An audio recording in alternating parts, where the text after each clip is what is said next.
22A నిషేధిత జాబితాలో ఉన్న భూ సమస్యల పరిష్కారం కోసం శనివారం కొవ్వూరు ఆర్టీఓ కార్యాలయంలో జిల్లా కలెక్టర్ కీర్తి చేకూరి ఆధ్వర్యంలో ప్రత్యేక గ్రీవెన్స్ మేళ నిర్వహించారు.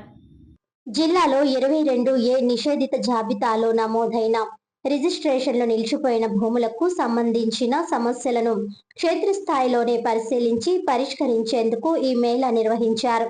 గ్రామాల వారీగా వచ్చిన దరఖాస్తులను పరిశీలించడంతో పాటు సంబంధిత భూములు రికార్డులు, అధికారుల ప్రొసీడింగ్స్, వెబ్లాండ్ వివరాలు, డిజిటల్ రికార్డులను అధికారులు ప్రత్యక్షంగా తనిఖీ చేశారు.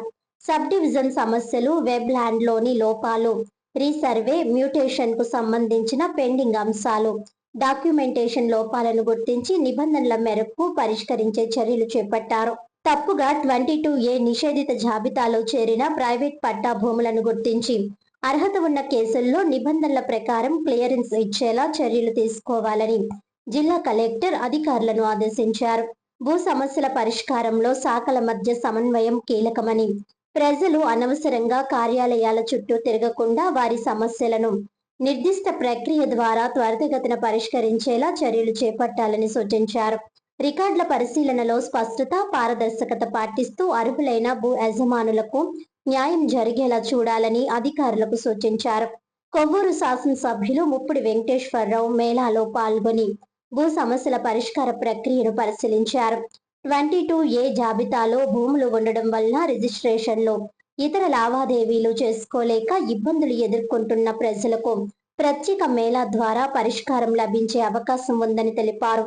ప్రజల నుంచి వచ్చిన దరఖాస్తులను సానుకూలంగా పరిశీలించి అర్హత ఉన్న సమస్యలకు నిబంధనల మేరకు త్వరితగతిన పరిష్కారం చూపాలని అధికారులను కోరారు. రాష్ట్ర ప్రభుత్వం 22A భూ సమస్యల పరిష్కారానికి ఇస్తున్న ప్రాధాన్యతకు అనుగుణంగా జిల్లా కలెక్టర్, జాయింట్ కలెక్టర్ ఆదేశాల మేరకు ఈ ప్రత్యేక మేళా ఏర్పాటు చేసినట్లు ఆర్డీఓ కె ఆనందరావు తెలిపారు.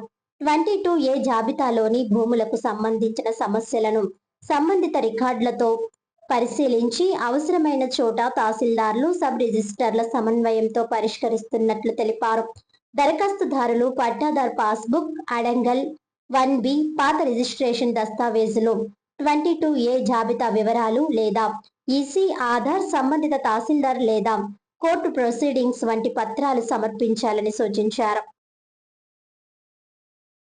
కూడా చేర్చారు ఈ మెసేజ్ ని. సో మేము అసలు ఈరోజు ఎంతమంది వస్తారు నేను ఆర్టీఓ గారిని అడిగాను. 22 ఇష్యూస్ ప్రతి గ్రామంకి వెళ్ళినప్పుడు మామూలుగా నేను ఎక్కడికి వెళ్ళినా సరే మాది బలానా ఇది ఉంది అని చెప్తున్నారు. అలాగే తహసీల్దార్స్ వెళ్ళినా చెప్తున్నారు, ఆర్టీఓస్ వెళ్ళినా చెప్తున్నారు. అసలు ఎన్ని సమస్యలు ఉన్నాయని తెలుసుకోవడానికి బల్క్ ఇష్యూస్ అంటాం. ఇప్పుడు మీరు చెప్పారు సింగవరంలో ఇష్యూ చెప్పారు. సో అట్లాగా ఒక గ్రామంలో రీసర్వేలో ఇంతకుముందు వచ్చిన సమస్యల వల్ల కానీ లేదంటే రకరకాల ఇష్యూస్ వల్ల గ్రామంలో ఉన్న ఇబ్బందుల్ని ఐడెంటిఫై చేయమని చెప్పాం తహసీల్దార్స్ కి. ఇది మీరు ఐడెంటిఫై చేసిన ఇష్యూలో ఉంది కానీ అది రిజాల్వ్ అవ్వలేదు ఇంకా. మరి ప్రొసీడింగ్ ఇస్తే ఎందుకు అవ్వలేదు?